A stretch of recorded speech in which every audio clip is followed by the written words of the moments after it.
Good morning, good afternoon, good evening, wherever you may be. It is the 8th of September, 2018, and I'm your host for this morning, afternoon, evening, Mr. David Null, also known as AKA Hawkeye Two Feathers, my shaman, my Indian shaman name. And so I greet you with blessings to all of you. Welcome.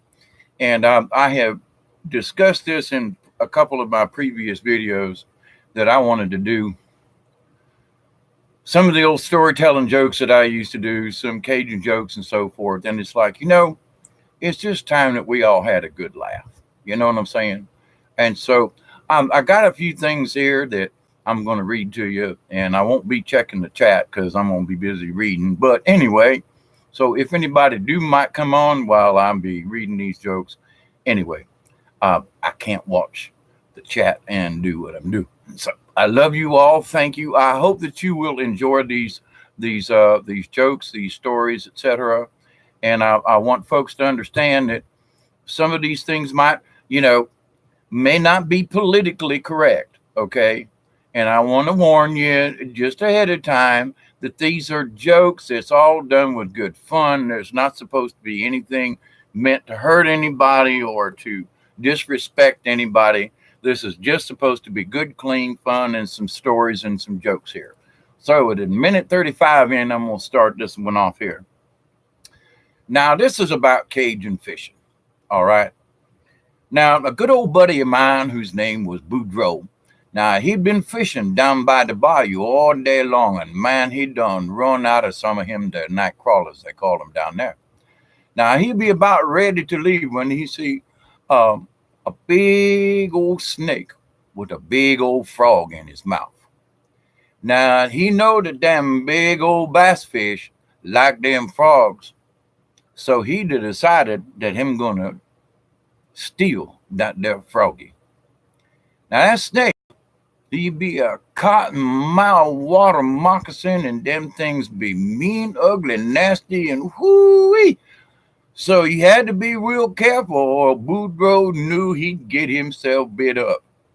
Now, so he snuck up behind that there snake and grabbed that big old moccasin around him by his head. Now, that old snake didn't like that thing one time bit, I tell you.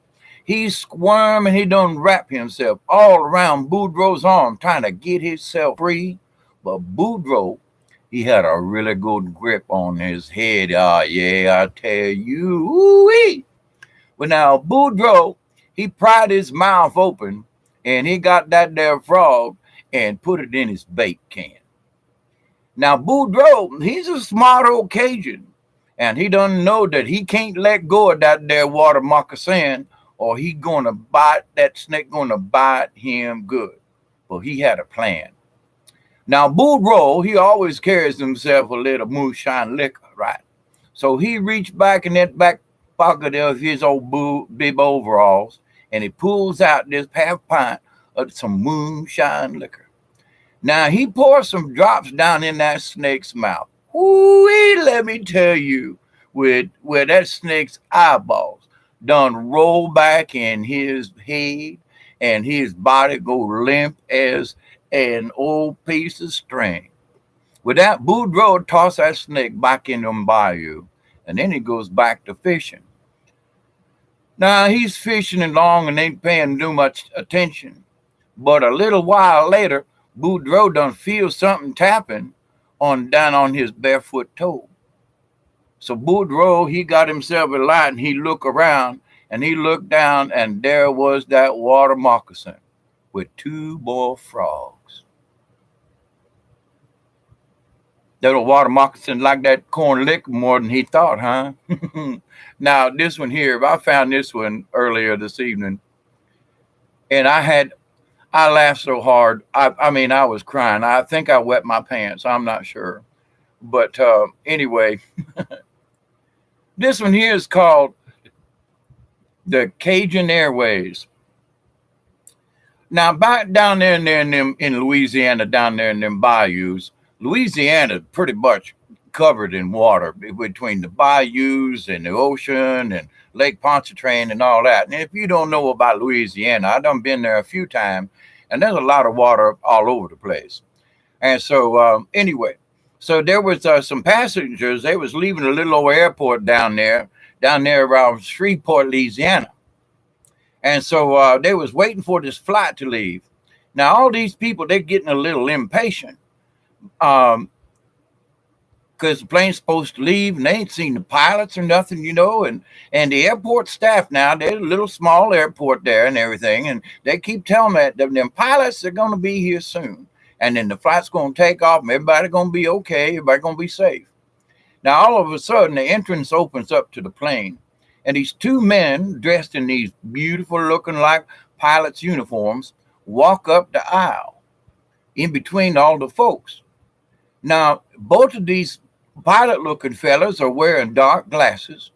One is using a seeing-eye dog, and the other one is tapping his way up the aisle with a cane.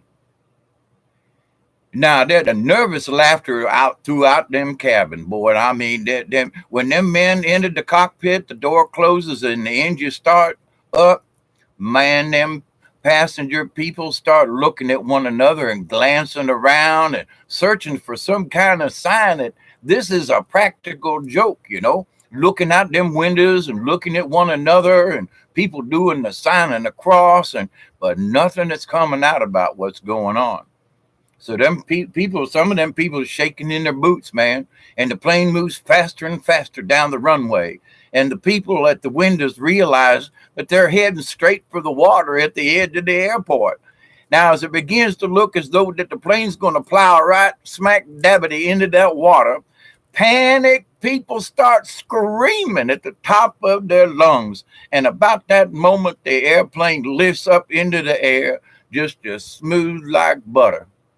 Now, the passengers, they all look at one another in a great big old sigh of relief and laughing about amongst one another, you know, and kind of sheepishly like, and they all retreat into their own magazines and looking out the window and chatting amongst themselves with the knowledge that the plane is in good hands of them, their pilots, you know. Well, now in the cockpit, the co-pilot turns to the pilot and he says, "You know, Boudreaux, one of these days, they're going to scream way too late, and we all going to die." I caught that one, caught me funny this earlier today, and I just went to laughing, and I was like, all these people, so they was waiting on that Cajun boy. Let me tell you what, make sure them people's, make sure them peoples could pass that test. Now, here's another little story, some Cajun folk. And now I've known many Cajuns over the years, and one thing they like to do is they like to laugh about one another. It's stuff that happened between them. So, you know, I do this with utmost of respect because of all the Cajun folks that I've known over the years. All right. So now there was this Mississippi State trooper right there on the line going into Louisiana there off of I-10, and he pulled this car over off of I-10 just a couple of miles out into Mississippi and down there on the Gulf there. And so the troop goes up to the car and asks the man there, he say, "How come you speeding?" And the driver, he looked out the window and he said, well, that he was a magician and a juggler, and that he was on his way to Mobile to do a show that night at the Shrine Circus, and he didn't want to be late, so that's why he was speeding. Now, the trooper told the driver that he was fascinated by juggling, and if the driver would do a little juggling for him, he wouldn't give him a ticket. Now, the driver told the trooper, he said, "I sent all my equipment ahead of me in the truck." He said, "I ain't got nothing here to juggle with."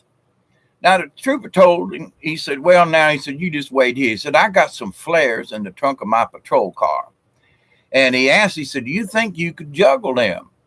And the man said, the juggler said that he could. So the trooper got 3 flares out of his trunk, lit them and handed them to the juggler.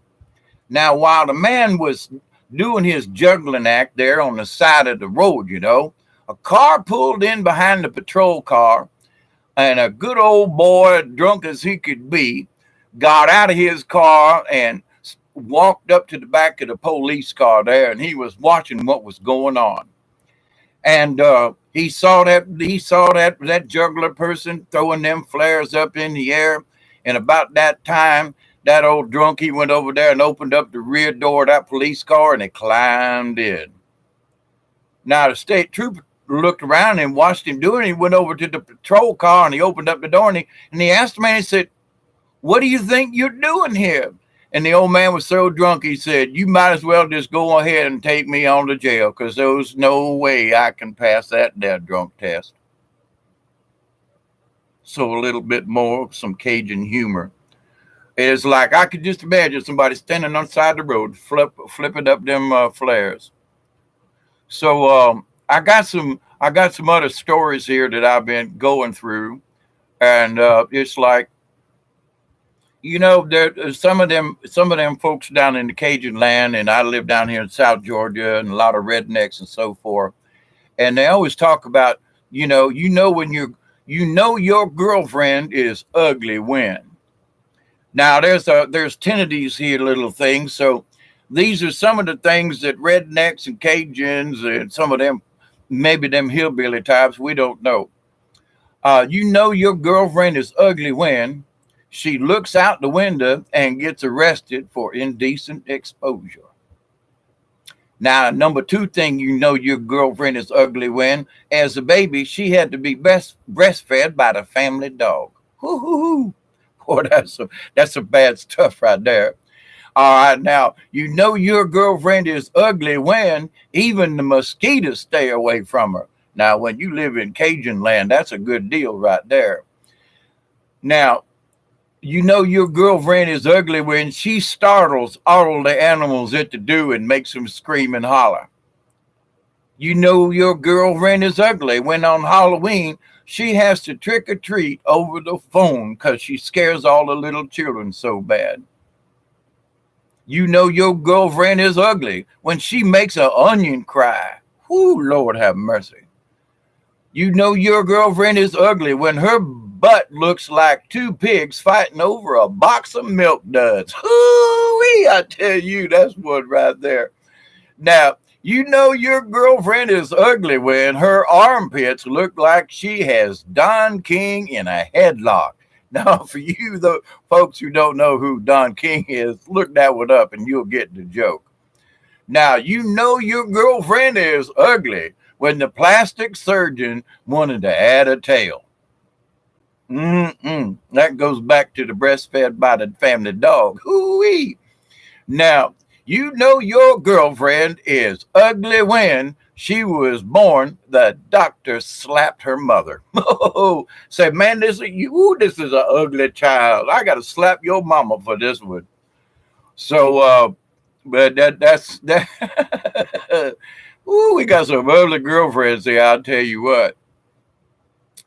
Now, there are some redneck etiquette. Now, this has to do with Cajuns and rednecks in general. So it's like, rednecks, they do have a sense of decency about them, even though it might be a little off to one side or another. But now these are tips from the Redneck Book of Manners. Now, number 1, one of these important things, the first thing in the book, Redneck Book of Manners, is always identify people in your yard before you start shooting at them. That's important. Now, it's also, number 2, it is considered poor taste to take a cooler of beer to church unless you're headed to a NASCAR race afterwards. Just saying, that's just poor taste, unless you're going to NASCAR.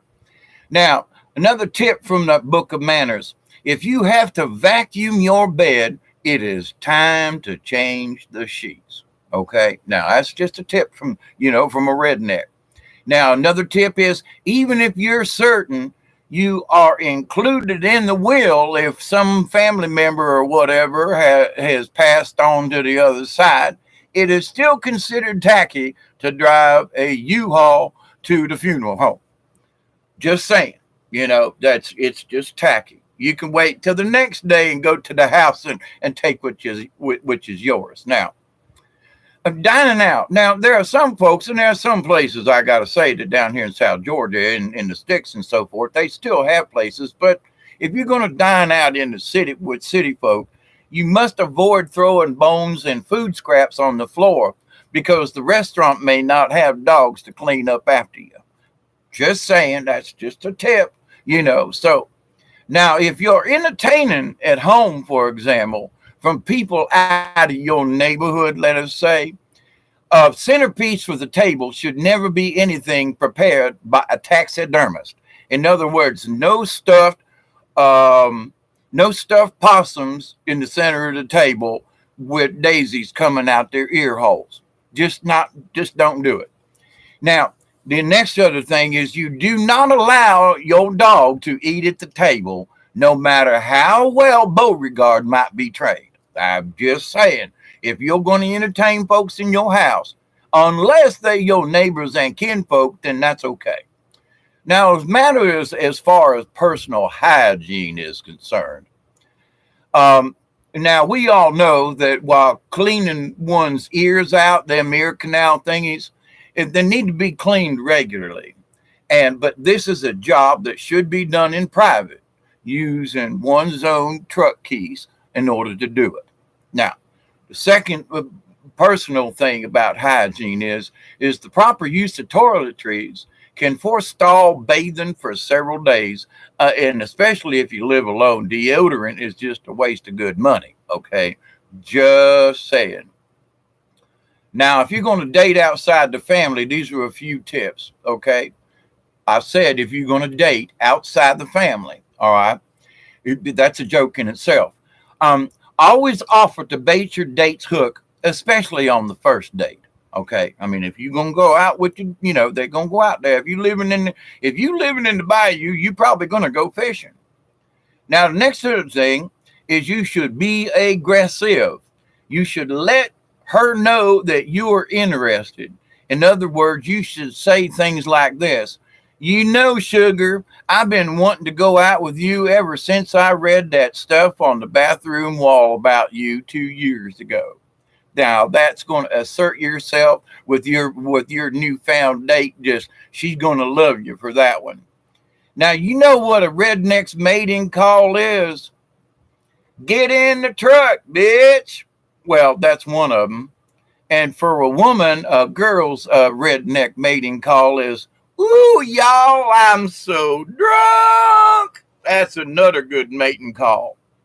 Now, if you're going to go out with this girl for the first time, the first thing you need to do is establish with her parental figures what time she is expected back home. Now, some might say 10 o'clock, 11 o'clock, and some might say have her back by Monday.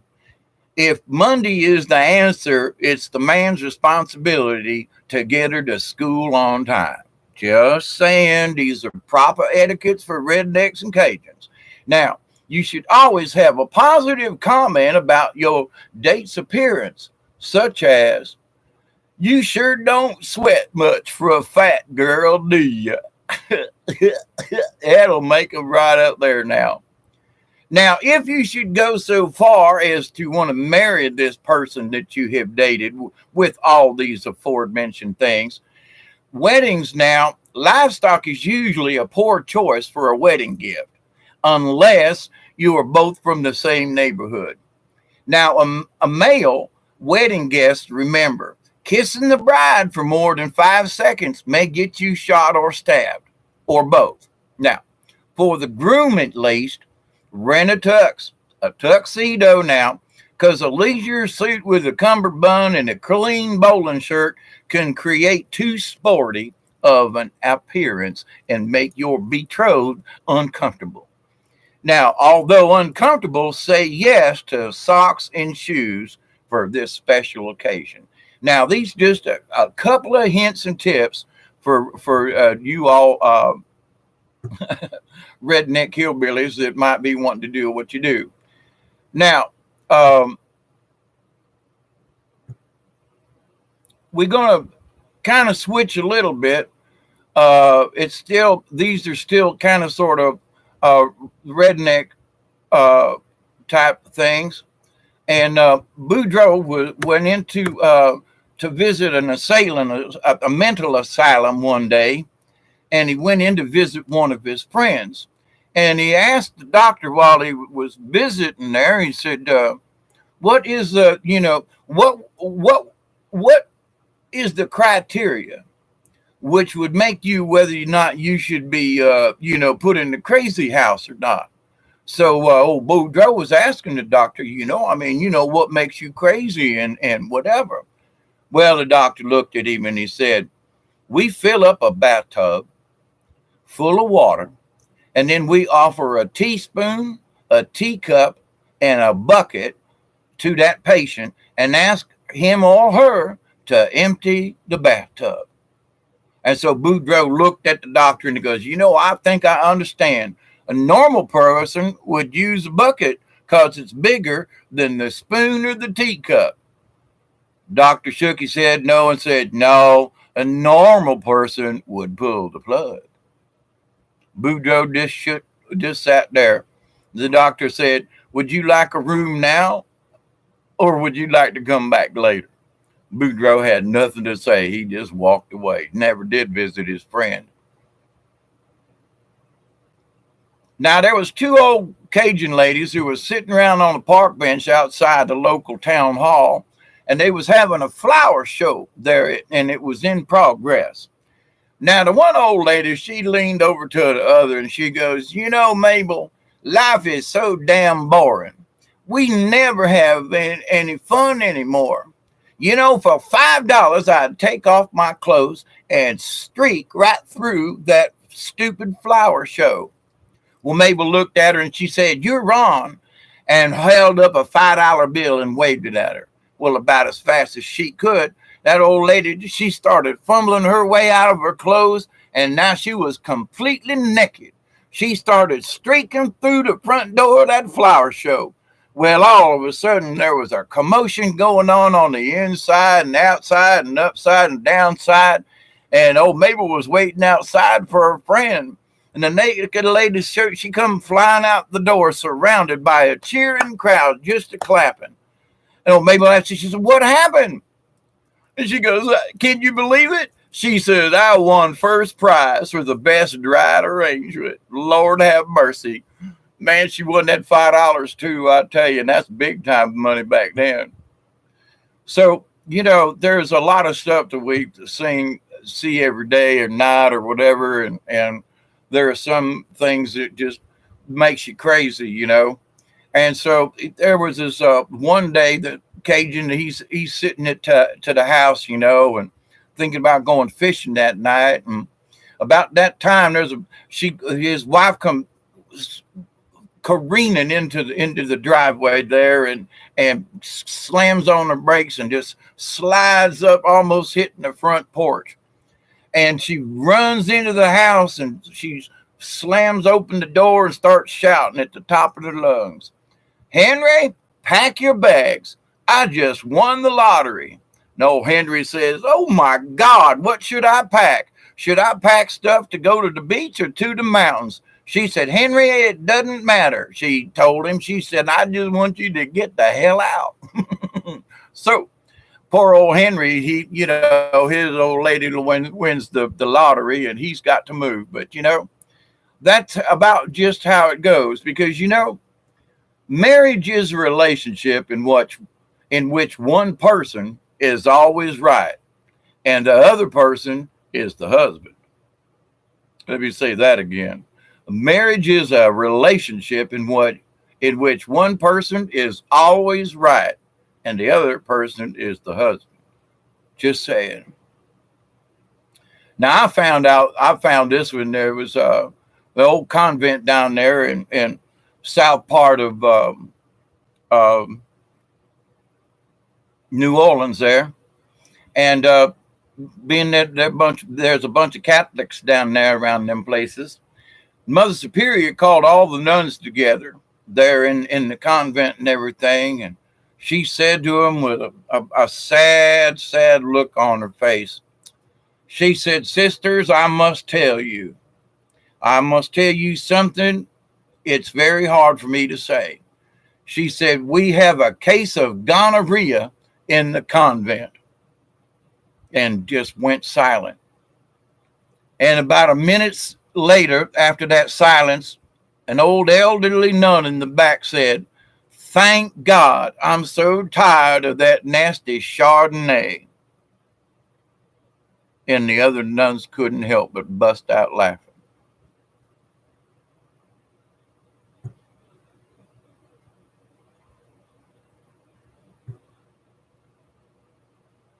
Now, down in the South, we have these preachers that like to preach. And I mean, they like to preach hellfire and brimstone. Now, there's this one preacher in this old church out in the country.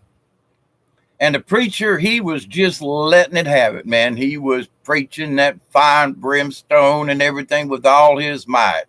And the subject for this one particular Sunday was sin. And he was again it big time. Now, there's this girl, local girl, with a wonderful shapely type figure, hoo-wee, with not nearly enough clothes on to hide and a lot of skin. She came in late into the church, where she strode down that center aisle, and man, and she was just a sashaying right down towards the front and sat down. Now, it was plain to see by this preacher that he had lost 100% of the men in his audience to this voluptuous looking woman who was obviously looked like a sex object. Whoo-wee. So he shook his fist at her. He looked down from the pulpit and he shook his finger and he said, "You are the Jezebel the good book tells us about. You have got the mind of every man in this building on evil thoughts and not good thoughts. But I am a man of God. You don't affect me. And right now, up in heaven, Saint Finger is shaking his Peter at you." And with that, the preacher just walked away from the pulpit. "Doesn't affect him," he said. "That's how it goes."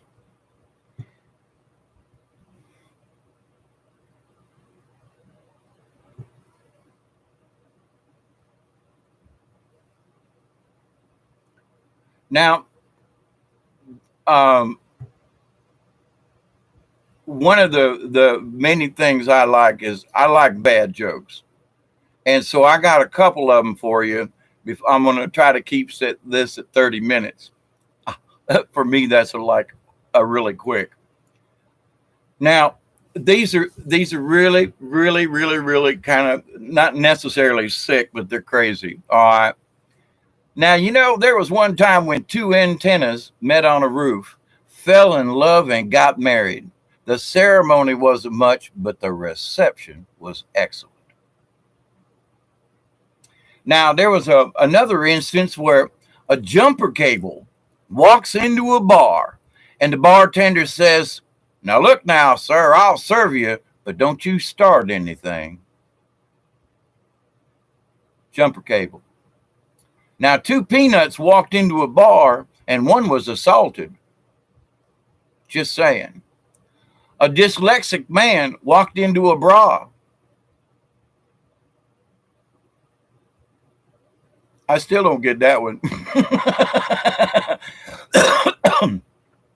A man walks into a bar with a slab of asphalt under his arm and says, "Give me a beer, bartender, and one for the road." Just say it. All right. Two cannibals are eating a clown, and one turns to the other and says, "Does this taste funny to you?" Just saying. Man walks in and he's talking to the doc. The doc, he says, "Doc, I can't stop singing the green, green grass of home." And the doctor looks at him and says, That sounds like a Tom Jones syndrome. And the man looks at him and says, well, is it common? And the guy looks at him and the doctor says, well, it's not unusual. Never mind. You'd have to know who Tom Jones was. Two cows are standing next to each other in a field. Now, Daisy says to Dolly, rather proudly, I might add, I was artificially inseminated this morning. Dolly says, I don't believe you, Daisy. I don't believe it. And Daisy says, I swear it's true. No bull. Bad, bad, bad. An invisible man marries an invisible woman. And when they had kids, well, they were nothing to look at either. Just saying, you ever heard of deja vu? That's the feeling you get when you've heard this bull before. Down here in the South, a lot of people wear camouflage, right? Well, I went into the store to buy some camouflage trousers the other day, and they were so well hid I couldn't find any. A man woke up in a hospital after a serious car accident. He shouted, Doctor, doctor, I can't feel my legs. The doctor replied, I know, and I'm sorry about that, but I had to amputate your arms. Oh, that's a sick one, I know. That's sort of like dead baby Joe's. All right, here's another one. A friend told me about a new seafood disco that I just had to try. So I went last week and I pulled a muscle. Seafood disco, and I pulled a muscle. Yep. What do you call a fish with no eyes? Phew. Never mind. Two fish swim into a concrete wall, and the other turns the other one and says, damn. Just saying. I never said these were good. But, there are two Eskimos sitting in a kayak. They were chilly, because they're Eskimos. So they lit a fire in their the kayak. Well, not surprisingly, it sank, proving once again that you can't have your kayak and heat it too.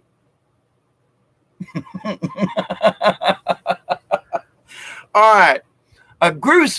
This is a really bad pun, but I love it so bad. A group of chess enthusiasts checked into a hotel and were standing in the lobby discussing their recent chess tournament victories. After about an hour, the manager came out of the office and asked them to get out. But why, they asked as they were moving off. The manager said, because I can't stand chestnuts boasting in an open foyer. Ooh, that's a bad one. A woman has twins and gives them up for adoption. One of them goes to a family in Egypt and is named Amal. The other goes to a family in Spain and they named him Juan. Years later, Juan sends a picture of himself to his birth mother. Upon receiving the picture, she tells her husband she wishes she also had a picture of Amal. Her husband responds to her and says, they're twins. If you've seen Juan, you've seen Amal. Okay. Yep. A dwarf who was also a mystic escaped from the dungeon in a jail. The call went out that there was a small medium at large.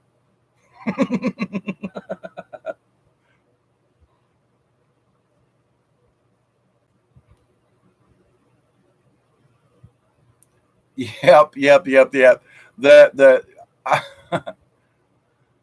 And as far as doctor jokes go, this employee wanted to call in sick.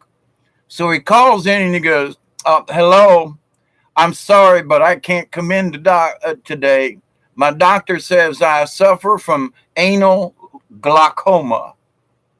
And the boss on the other end's going, anal glaucoma? What the hell is that?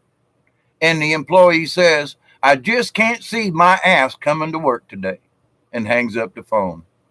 Hoo-wee! Anal glaucoma. I know a few people like that. I just, just got to say. Now, I got a couple more here that's just absolutely. Now, I got to say that the title of this is Jokes to Offend Everyone.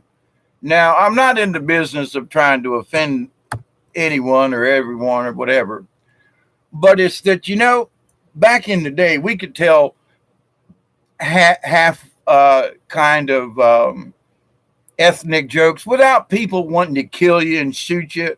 We laughed about it. Polak jokes, moron jokes, Italian jokes. It just was a different time when I was growing up. So these will probably offend somebody, but apparently they were meant to be because of the title of this section, okay? Now, what do you call two Mexicans playing basketball? Ta-dum. Juan on Juan. Okay. Next one. What is a Yankee? Well, it's the same as a quickie, but a guy can do it by himself. Never mind. Did you hear about the Chinese couple that had a blonde baby? They named him Something Wong. Blonde Chinese baby?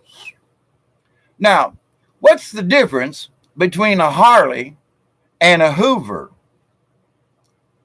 The position of the dirt bag. Just saying. Here's another one.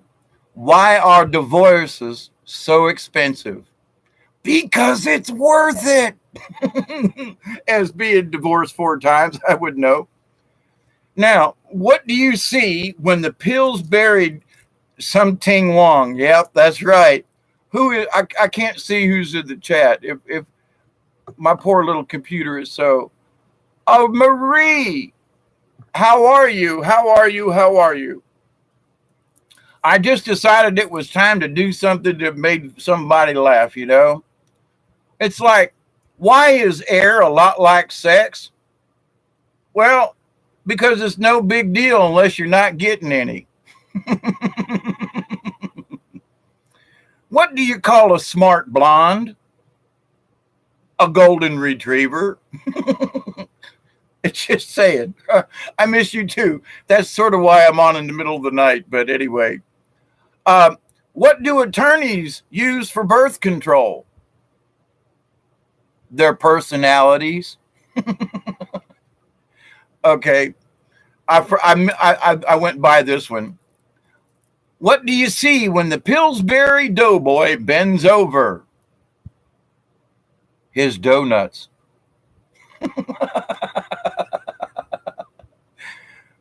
God, I'm glad you caught it too. What's the difference between a girlfriend and a wife? 10 years and 45 pounds. What's the difference between a boyfriend and a husband? 45 minutes. Oh, and there are a lot of women, especially Cajuns and redneck girls and stuff, and anyway. What's the fastest way to a woman's heart? I'm sorry. What's the fastest way to a man's heart? Through his chest with a sharp knife. Oh, okay. It's a bad one. All right. You have to be in the frame of mind. Why is it so hard for women to find men that are sensitive, caring, and good looking? It's simple. Because those men already have boyfriends. Yeah, buddy. Not in me anyway, but anyway. What's the difference between a new husband and a new dog? Inquiring minds want to know. After a year, the dog is still excited to see you. Why do men chase women they have no intention of marrying? Well, it's the same urge that makes a dog chase cars that they have no intention of driving. Oh, I'm sorry. Some of these things just catch my funny bone. And when I found these on this old hard drive that I've had, I couldn't get any of these things to run. But you know, why don't bunnies make noise when they have sex? Because the noise is muffled because they have cotton balls. Oh, just saying. What's the difference between a porcupine and a BMW? A porcupine has the pricks on the outside. It's been a while since I've read a few of these. So anyway, what did the blonde say when she found out she was pregnant? Are you sure it's mine?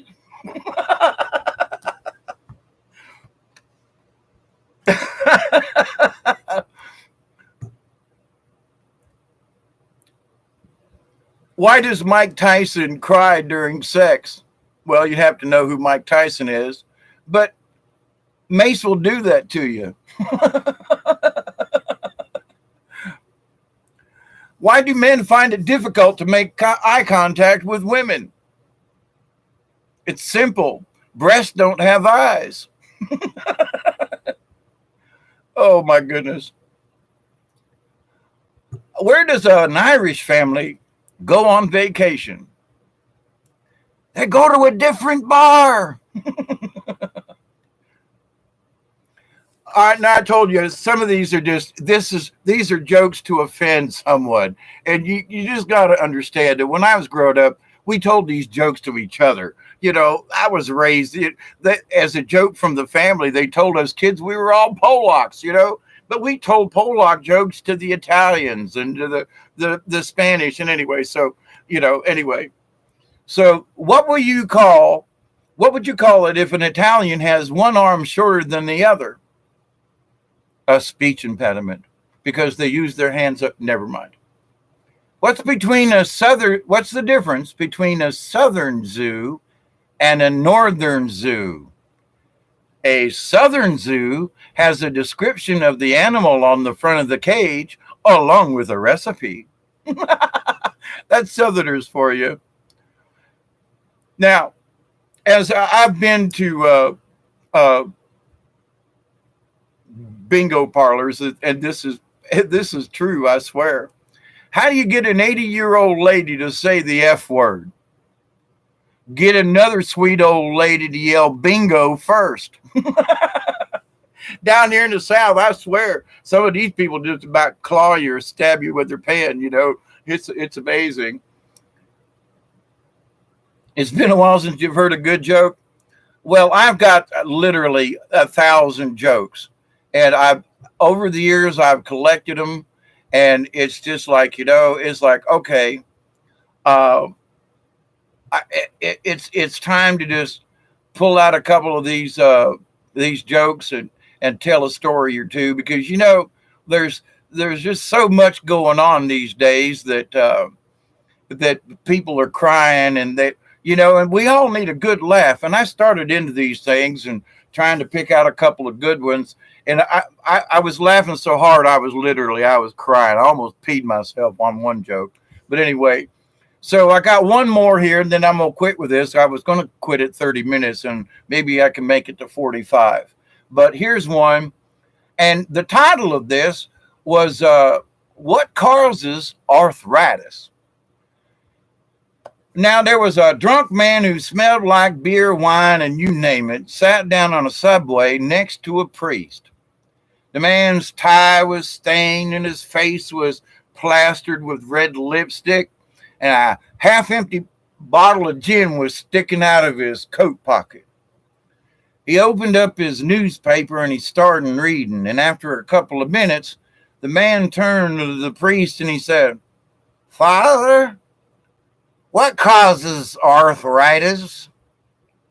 And the priest very dignantly replies, "My son, it's caused by loose living, being with cheap, wicked women, too much alcohol, contempt for your fellow man, sleeping around with prostitutes, and the lack of a bath. Well, the drunk muttered in response, and he goes, "Well, I'll be," and went back to reading his newspaper. Now the priest sat there for a couple of minutes thinking about what he said, and he kind of nudged the man, and he started to apologize, and he goes, "Sorry, I'm really very sorry. I didn't mean to come on so strong to you."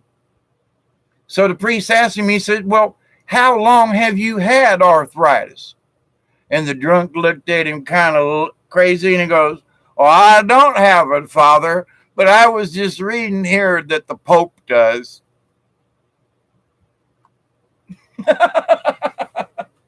So, sometimes when somebody asks you a question, especially these days, it's like maybe you should be careful before you stick your foot in your mouth, kind of thing. And it's like, yeah, okay. So the priest, he was so easy to go, uh,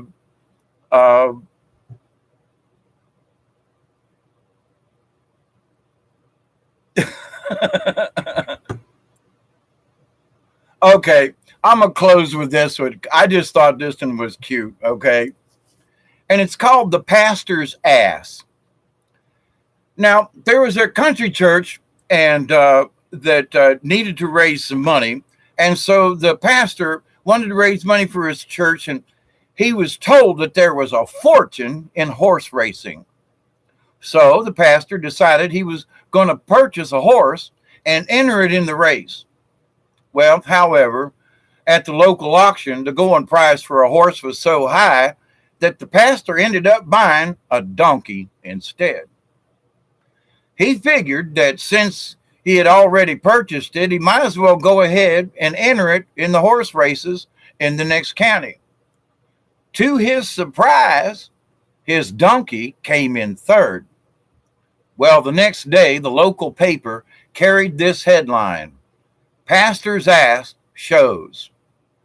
Well, the pastor was so pleased with the donkey that he entered the donkey in the next race the next day. And this time it won the race.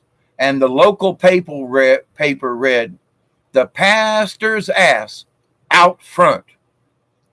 Well, now by this time, the bishop was so upset because he's been reading these headlines in the newspaper, this kind of publicity, that he ordered the pastor not to enter the donkey in another race. Well, the next day, the local paper, the headline read, "Bishop Scratches Pastor's Ass." Well, this was too much for the bishop, so he ordered the pastor to get rid of the donkey. So the pastor, he decided to give it to a nun at the nearby convent. Well, the local paper, hearing of the news, posted the following headlines the next day in the paper: "Nun has best ass in town." Well, when the bishop read that, he fainted dead away. He informed the nun that she had to get rid of the donkey, so she sold it to a farmer for $10. Well, now the next day, it being the local paper and not much else to talk about, the next day the paper read, "Nun sells ass for $10. Well, this was too much for the bishop, so he ordered the nun to buy back the donkey and lead it out into the wilderness and set it free so it could run wild.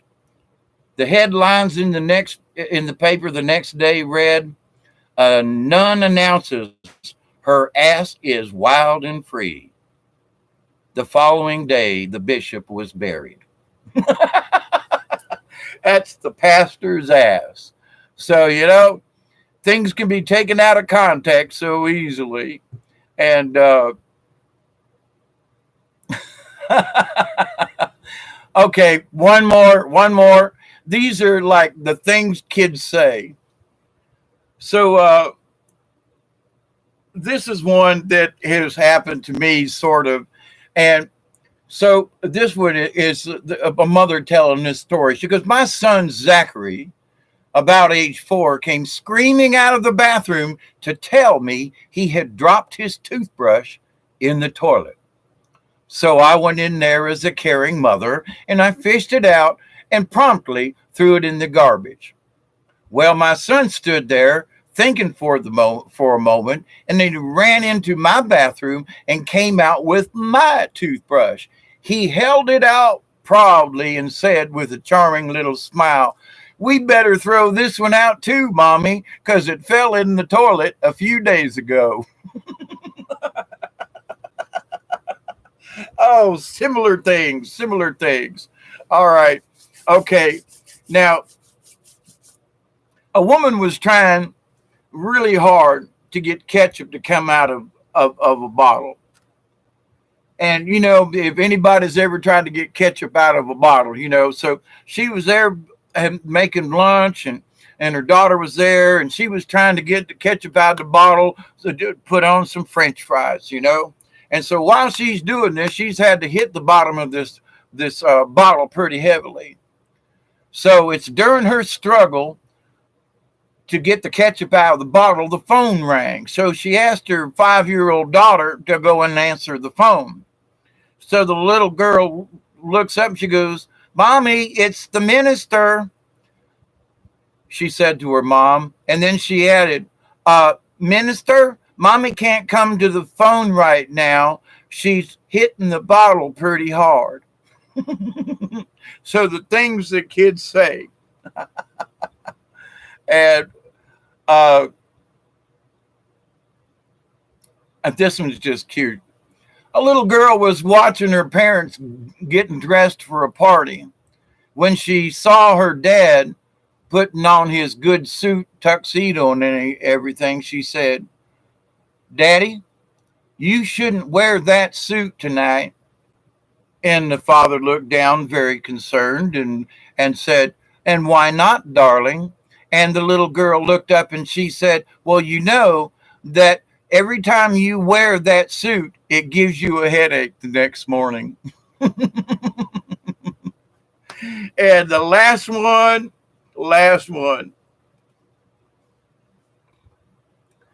A little girl just finished her first week of school. She comes in from school off the bus. She's throwing stuff down and she's just kicking the door and she's just acting out and being like that. And the mother's like, "Honey, what's wrong with you?" And the little girl looks up and she goes, "Mama, I'm just wasting my time. I can't read, I can't write, and they won't let me talk when I want to." So that's how school goes. Oh, wait. All right. One more. This is the end of this page. A little boy was going through the family Bible, and he was fascinated as he was looking through the old pages. And suddenly, something fell out of the Bible. He picked up the object and he looked at it, and what he saw was an old leaf that had been pressed in between the pages. "Mama, Mama," the little boy cried, "look what I found." And the mother was like, "Well, what have you got there, dear?" And with astonishment, the little boy answered, he said, "I think it's Adam's underwear." It being a dried leaf, yeah, I know, it's a stretch. So, but anyway, Adam's underwear. You have to go soon to town. Marie, it was nice to sit here and laugh with you, and I'm glad that I could have been bring some humor to you. And so from South Georgia, my 30 minutes turned into 54 minutes. So, but I send my love and blessings to you, and hope things are all right in your side of the world. And I'll be back tomorrow afternoon at 5 o'clock my time. It'd be 5 in the morning for you, won't it? Anyway, I'm going to be doing a live stream with Rainbow Phoenix. So, but anyway, I will catch that too. So blessings to you, my dear, and blessings to anyone else who has hung on this long to listen to some of these silly stories. And I got a bunch more. I'm going to do another one of these laughter giggies. So I hope that these stories have made you laugh. I know a couple of them just made me wet my pants. You slept all day and went to sleep, woke up at 4 p.m. It's kind of like that. Well, honey, be safe, be good, have a safe trip to town and back. So I'll talk to you soon. Thumbs up to everybody, and be nice to each other. It's only one life we got this time.